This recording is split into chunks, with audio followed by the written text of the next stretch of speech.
Assalamualaikum warahmatullahi wabarakatuh. Alhamdulillahi rabbil alamin wa bihi nasta'in ala umuri dunya waddin. Wassalatu wassalamu ala asyrafil anbiya'i wal mursalin wa ala alihi wa sahbihi ajma'in. Subhanaka la ilma lana illa ma 'allamtana innaka antal alimul hakim. Rabbi shrah li sadri wa yassir li amri wahlul 'uqdatam min lisani yafqahu qawli, amma ba'd. Apa khabar tuan-tuan dan puan-puan sidang penonton? Moga-moga kita dirahmati Allah Subhanahu wa taala. Alhamdulillah, kita syukur, panjatkan kesyukuran kita kepada Allah di atas nikmat yang Allah Subhanahu wa taala kurniakan kepada kita.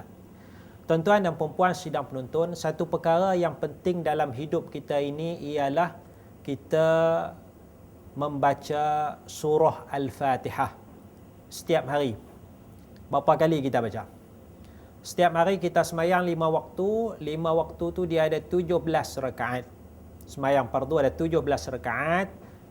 Subuhnya 2, zuhurnya 4, asarnya 4, maghribnya 3 dan isyaknya 4. Jadi jumlah kesemuanya 17 rakaat. Bermakna kita ni wajib untuk membaca surah Al-Fatihah setiap hari sebanyak 17 kali. Itu paling lekeh lah.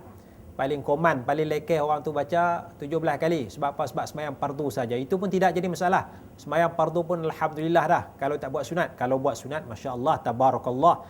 Lagi banyak pahala, lagi besar ganjarannya di sisi Allah Subhanahu wa ta'ala. Tapi fardu ini merupakan satu perkara yang tak boleh kita abaikan, tak boleh kita tinggalkan. Macam mana sekalipun kita mesti buat. Sebab itu dalam satu hadis Rasulullah sallallahu alaihi wasallam, seorang sahabat datang bertanya kepada Rasulullah sallallahu alaihi wasallam tentang perkara yang fardu, tentang perkara yang wajib ke atas dirinya sebagai seorang muslim. Maka antara perkara yang Rasulullah sallallahu alaihi wasallam tekankan ialah solat sehari semalam 5 waktu. Solat sehari semalam 5 waktu. Kemudian Rasulullah sebut lagi lah beberapa kewajipan tu. Yang pentingnya sini ialah bagaimana lelaki ni, sahabat ini, dia berkata, dia bersumpah, wallahi demi Allah, aku tak akan kurangkan dan aku tak akan tambahkan. Makna dia tak akan kurangkan kewajipan tu. Yang wajib tak akan kurangkan dah. Apa yang wajib? Misalnya solat. Solat sehari semalam 5 waktu, 17 rakaat, dia tak akan kurangkan dah. Mesti dia buat 5 waktu. Cukup 17 rakaat. Wala azidu anha. Dan aku tak akan tambah dah. Dia tak akan tambah dah. Kata para ulama, tak akan tambah ni maknanya buat perkara sunat. Tak buat perkara sunat, dia buat perkara wajib saja. Jadi wajib dijaga elok, tak diabaikan. Sunat tak ada langsung. Kita nampak lekeh. Tetapi rupa-rupanya bila mana sahabat ni bersumpah dengan perkara yang sedemikian rupa, dia pun patah balik, perjalan balik. Rasulullah kata apa? Rasulullah kata kepada sahabat-sahabat yang lain, Rasulullah kata aflaha in sadaqa au kama qal. Rasulullah kata aflaha, kawan ni berjaya. Di dunia pun berjaya, di akhirat pun berjaya. Dengan syarat in sadaqa, kalau dia benar. Dia benar dalam cakap tadi, dalam sumpah tadi, iaitu dia tak akan kurangkan perkara wajib walaupun dia tak tambah dengan perkara sunat. Jadi saya nak katakan di sini ialah kita wajib melaksanakan ibadah solat, dan dalam solat itu ada satu surah yang wajib kita baca, iaitulah surah Al-Fatihah. Dan dalam surah Fatihah ini kita minta satu doa kepada Allah Subhanahu wa taala. Apa yang kita minta? Apa yang kita minta? Kita minta kepada Allah Subhanahu wa taala. Bukan kita minta alhamdulillah, tu puji lagi tu pada Allah. Ar-Rahman Ar-Rahim, bukan kita minta lagi kepada Allah, itu kita puji, kita mengagungkan, membesarkan Allah Subhanahu wa taala. Kita minta satu perkara kepada Allah selepas kita puji Allah Subhanahu wa taala, kemudian kita declare iyyaka na'budu wa iyyaka nasta'in. Kita declare, kita nak Kau saja ya Allah yang aku nak sembah, dan kepada Allah saja yang kita nak minta pertolongan. Bila dah kita puji Allah, kita membesarkan Allah, kita mengagungkan Allah Subhanahu wa taala, kita minta satu perkara, ini doa yang besar ni, iaitu kita minta ihdinas siratal mustaqim. Kita minta kepada Allah, ya Allah, tunjukkanlah kepadaku, tunjukkanlah kepada kami, tunjuk apa? As-sirat, jalan, minta jalan al-mustaqim, jalan yang lurus. Kita minta kepada Allah Subhanahu wa taala jalan yang lurus. Yang ni doa kita minta hidayah. Yang semayang tu dapat hidayah dah. Yang semayang dapat hidayah, yang solat tu dapat hidayah, tapi minta lagi hidayah daripada Allah Subhanahu wa taala. Kenapa kita minta hidayah? Kerana tuan-tuan, hidayah ni merupakan satu perkara yang sangat besar dalam kehidupan kita. Kita tak boleh nafikan hidayah. Sebab tu orang yang tak dapat hidayah, belum dapat hidayah, belum beriman kepada Allah, belum melaksanakan ibadah solat, dia belum dapat hidayah lagi tu. Minta dapat hidayah supaya dia beriman. Kalau dah beriman belum solat, minta dapat hidayah untuk solat. Begitu juga dengan kewajipan-kewajipan yang lain. Tapi kalau dah solat, kalau dah beriman elok, solat elok, kewajipan dilaksanakan, kita minta hidayah lagi. Minta Allah Subhanahu wa taala kekalkan hidayah tersebut. Jadi kadang-kadang belum dapat hidayah, kita minta dapat hidayah. Kalau sudah dapat hidayah, kita minta dikekalkan hidayah, diistiqamahkan, konsisten dalam hidayah tersebut.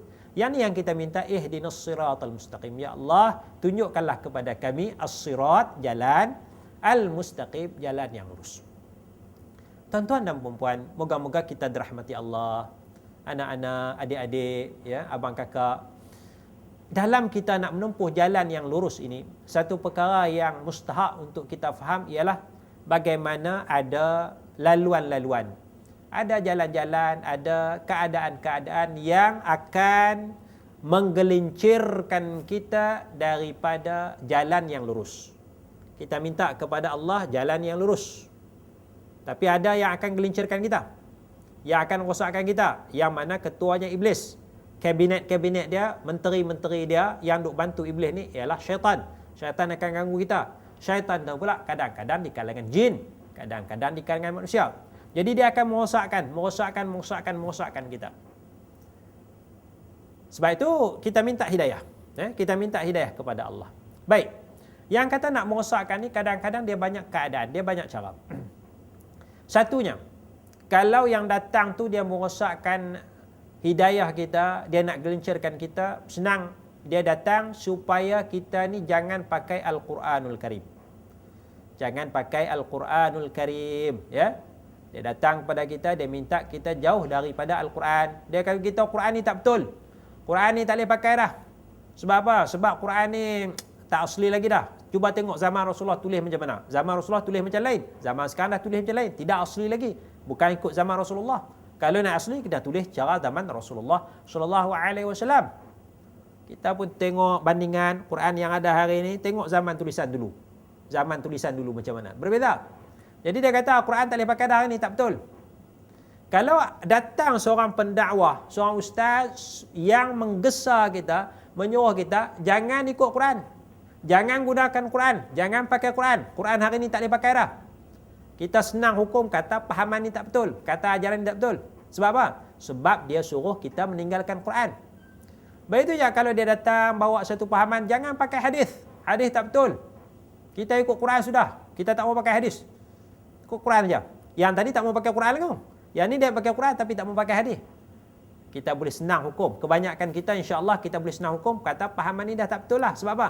Sebab menjauhkan kita daripada Rasulullah, menjauhkan kita daripada sunnah Rasulullah, menjauhkan kita daripada hadis-hadis sebagai pedoman kehidupan kita daripada Rasulullah sallallahu alaihi wasallam. Jadi senang. Yang tu kita tak payah tanya dah, tak payah tanya pejabat mufti, kita tak payah rujuk kepada jabatan agama, kita tak payah tanya kepada guru-guru agama kita. Sebab apa? Sebab jelas bila dia suruh tinggalkan Quran, jelas pahaman tu tak betul. Dia suruh jangan pakai hadis, jelas kata pahaman tu tak betul. Tetapi kebanyakan yang datang yang nak merosakkan iman kita, yang nak merosakkan akidah kita, yang nak merosakkan jalan lurus yang kita minta kepada Allah Subhanahu wa taala setiap hari ini, dia datang, dia masih lagi berkosmetikkan Quran, masih lagi berkosmetikkan hadis-hadis Rasulullah sallallahu alaihi wasallam. Ini masalah tu. Dia datang tu masih lagi ayat Quran masih ada. Dia masih lagi baca Quran. Allah Ta'ala sebut macam ni. Dalam ayat sekian, dalam surah sekian disebut begini. Jadi takkan kita nak kata ajaran ni tak betul. Takkan kita nak kata ajaran ni salah. Takkan kita nak kata ajaran ni sudah menyeleweng. Sedangkan dia pakai Quran. Kadang-kadang yang bawa tu pakai jubah. Masya Allah. Pakai sorban. Bawa kayu sugi. Dia bawa ajaran begini. Kemudian yang kata tak betul tu tak pakai jubah pun. Yang kata tak betul. Ni ajaran satu ajaran A ni, Ustaz A ni bawa, Ustaz A tu Masya Allah, tengok sorban Masya Allah, tengok jubah dia Masya Allah, tengok cara sunnah dia, pakaian dia singkat, ini sunnah dia, kayu sugi ada, kan, mata bercelak elok sebagai contoh sunnah kan. Bila bercakap ada ayat Quran begini-begini, kemudian ada yang lain bagi tahu kata pahaman ni tak betul, ajaran ustaz ni tak betul, kita puasa boleh. Yang hukum tak pakai sorban, yang hukum kata tak betul tu tak pakai sorban, yang ni pakai sorban. Yang hukum kata ajaran A ni tak betul, tak pakai jubah, yang ni pakai jubah. Nak kata tak betul, yang A ni, ajaran A ni baca ayat Quran, ada hadis-hadis Rasulullah sallallahu alaihi wasallam. Ini kadang-kadang kita jadi confused, kita jadi keliru. Macam mana kita nak katakan kata pahaman itu menyeleweng daripada jalan yang lurus. Sebab itu kita minta kepada Allah, ihdinas siratal mustaqim, ya Allah, tunjukkanlah kami jalan yang lurus. Baik tuan-tuan dan puan-puan, moga-moga kita dirahmati Allah Subhanahu wa taala. Saya nak bawa satu contoh. Satu contoh bagaimana ajaran tu tak betul, tapi masih lagi ada ayat-ayat Al-Quranul Karim. Ya, masih lagi ada ayat Al-Quran. Ada satu ajaran, kita tak sebut mana-mana, tapi kita sebut contoh bagaimana cara dia nak merosakkan akidah kita yang sebenar, jalan yang lurus tu. Ada satu ajaran yang membaca ayat Quran, di mana Allah Subhanahu wa taala menyatakan dalam Al-Quran, a'udzubillahi minasyaitonir rajim, aqimis salata li dzikri, aqimis salata li dzikri, yang bermaksud dirikanlah salat, dirikanlah salat li dzikri, untuk ingat kepada Allah. Datang satu ajaran, dia suruh kita dirikan salat, betul lah. Dia suruh kita semayang subuh elok 2 rakaat, suruh kita semayang Isya 4 rakaat, dia suruh semayang Maghrib 3 rakaat, suruh memperbanyakkan amalan sunat, tahajud barangkali. Jadi kita yang tak semayang tahajud pun teringin nak semayang tahajud. Dia suruh kita baca Quran, kita yang malas-malas nak baca Quran, rajin baca Quran. Sebab apa? Sebab si ustaz mengajar kita supaya rajin solat, rajin beramal ibadah, dan salah satu tujuan untuk kita beramal ibadah, misalnya solat tadi, ialah untuk ingat kepada Allah. Ingat aqimis salata li dzikri, dirikanlah solat itu untuk ingat kepada Allah. Jadi solat tadi, solat, dirikanlah solat, tujuan dia ingat kepada Allah. Jadi tujuan tu yang penting tu, maqasid dia ingat kepada Allah. Okey, betul lah tu. Jadi kalau tak solat mana tak tercapailah tujuan kita nak ingat kepada Allah Subhanahu wa taala. Aqimus salata li dzikri, dirikanlah solat untuk ingat kepada Allah. Kemudian bila kita dah solat, kita dah laksanakan solat fardu, kita dah memperbanyakkan solat sunat, termasuklah ibadat-ibadat yang lain, maka dibaca pula satu lagi ayat Quran. Dibaca lagi satu ayat Quran, wala dzikrullahi akbar. Ya, wala dzikrullahi akbar, yang bermaksud dan ingat kepada Allah, ingat kepada Allah akbar, yang paling utama, yang lebih besar. La dzikrullah, zikir kepada Allah, ingat kepada Allah, akbar, akbar lebih besar. Jadi bila akbar tu lebih besar, kita faham lebih besar ni macam mana? Kita kata buah durian dengan buah durian ni. Buah durian ni lebih besar daripada buah durian ni. Lebih besar, dia mesti ada perbandingan dia. A lebih awal daripada B. A dengan B mana dulu? A dulu, lebih awal. Kalau kita kata A lebih awal, berhenti kat tu. Tak ada B, tak sebut. Dia macam tak awal lengkap. Sebab dia perbandingan, dia komparatif perbandingan. Jadi dikatakan zikir kepada Allah lebih besar. Jadi lebih besar daripada apa? Itu soalan dia, lebih besar daripada apa? Dia katakan zikrullah, ingat kepada Allah tu lebih besar. Lebih besar daripada apa? Jadi tadi katakan solat, dirikanlah solat untuk ingat kepada Allah, dan ingat kepada Allah lebih besar. Ya, lebih besar. Lebih besar dalam kurungan daripada solat. Solat untuk ingat kepada Allah, ingat kepada Allah lebih besar daripada solat. Dapat? Lebih besar daripada solat. Lebih besar ni kita kata lebih penting. Sebagai contoh lebih penting. Dirikanlah solat untuk ingat kepada Allah, dan ingat kepada Allah lebih penting dalam kurungan daripada solat. Akbar ni kita boleh kata lebih utama, ya. Dirikanlah solat untuk ingat kepada Allah, dan ingat kepada Allah lebih utama dalam kurungan daripada solat. Jadi mana lebih besar? Solat ke ingat kepada Allah? Mana lebih penting? Solat atau ingat kepada Allah? Mana lebih utama? Solat ke atau ingat kepada Allah? Sudah tentu ingat kepada Allah. Ingat kepada Allah. Kalau sudah ingat kepada Allah lebih utama, ingat kepada Allah lebih penting, lebih besar, maka kalau kita sudah sampai ke satu tahap, ingat kepada Allah Subhanahu wa taala, maka ketika itu solat tidak perlu dilaksanakan lagi. Ya, solat tidak perlu dilaksanakan lagi. Ini masalah ni. Jadi tak solat lah. Mula-mula solat lah. Kita ikut satu ajaran tu, dia kata kajian solat 3 bulan pertama tu kena selalu solat fardu, solat berjamaah, kena rajin solat sunat, elok, flow elok, aliran elok je.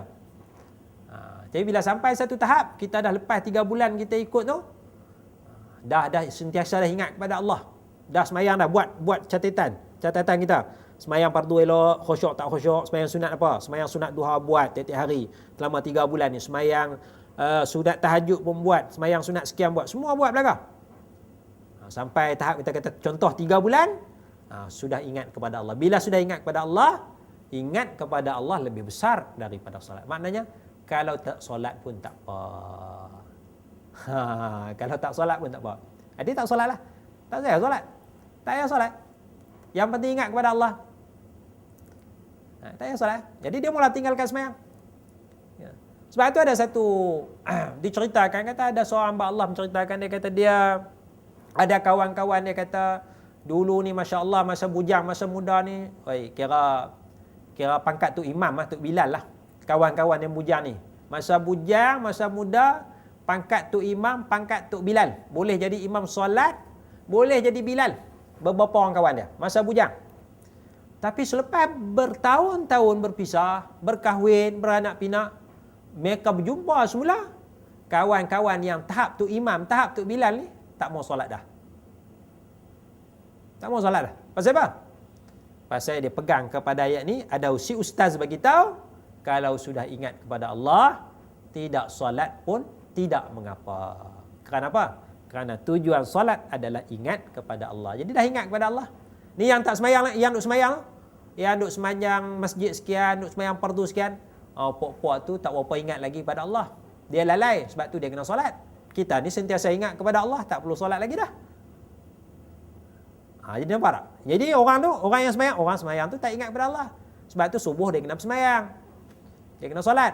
Lepas tu dia lalai, buat kerja, pergi kebun, pergi pejabat. Zuhur, dia dah lalai lama, dia semayang, solat untuk ingat kepada Allah. Kemudian dia sambung kerja, tak ingat kepada Allah, lalai, dia sambung balik solat, dia dengar asar. Jadi dia sentiasa lalai, dia kena solat. Kita ni sudah ingat kepada Allah, maka kita tidak perlu lagi melaksanakan solat.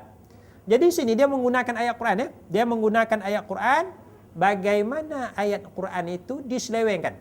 Sebab tu kita nak kata tak betul. Payah kita nak kata tak betul. Sebab apa? Sebab dia pakai ayat Quran.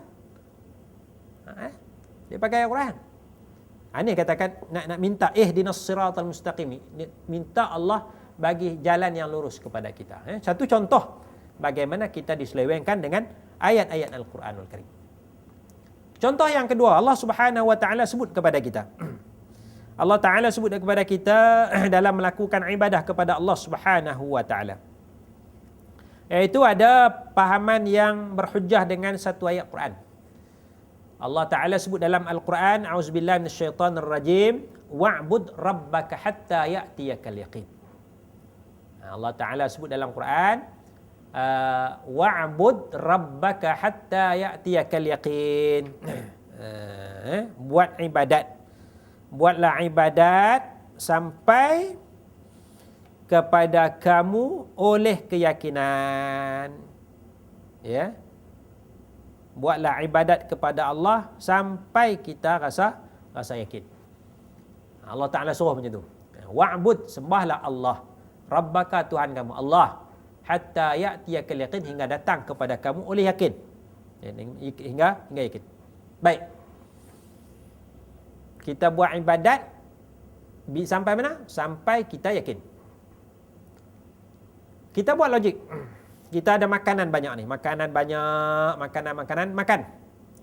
Ada kambingnya, ada ikannya, ada ayam makan. Hari ini makan kambing, esok makan ayam, lusa makan ikan. Makan sedap-sedap. Nasi pun banyak, lauk banyak, makan. Itu Umar kata makan sampai kenyang. Makan sampai kenyang. Kita pun makan, bismillah, makan. Tambah sepinggan lagi. Lauk pun tambah.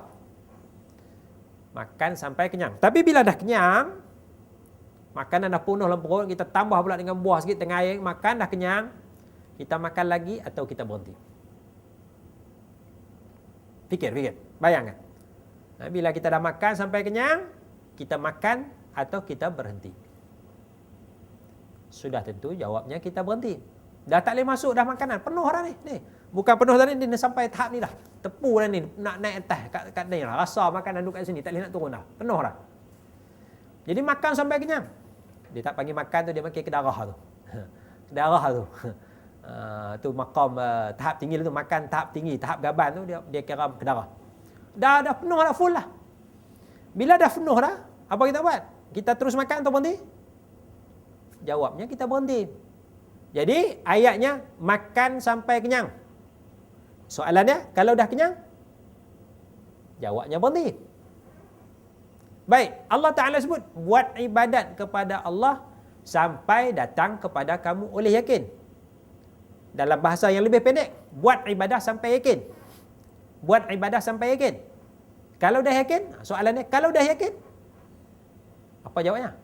Tadi makan sampai kenyang. Kalau kenyang, berhenti makan. Buat ibadat sampai yakin. Kalau sudah yakin, berhenti ibadat. Tak perlu lagi buat ibadat.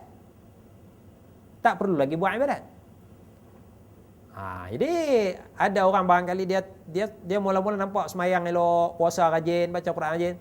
Tapi selepas berapa lama kita jumpa, dia tak solat. Dia tak puasa. Dia tak baca Quran. Dia tak macam-macam lah amal ibadat tu. Barangkali perkara-perkara haram pun dibuat olehnya. Dengan alasan kita buat ibadat ni sampai yakin. Kita buat ibadat sampai yakin. Kalau dah yakin, tak perlu lagi kita buat ibadat. Kita jawab balik kepada pahaman macam ni. Kita jawab, tidakkah Rasulullah buat ibadat sampai meninggal dunia? Sampai Rasulullah mati, sampai Rasulullah wafat? Tidakkah kita lihat para sahabat Nabi, Abu Bakar As-Siddiq radhiyallahu anhu, Umar Al-Khattab radhiyallahu anhu, Utsman bin Affan radhiyallahu anhu, Sayyidina Ali radhiyallahu anhu, dan para sahabat yang lain, mereka melakukan ibadah sampai mereka tua, sampai mereka sakit nak meninggal, sampai mereka meninggal, sampai akhir hayat masih lagi melakukan ibadah.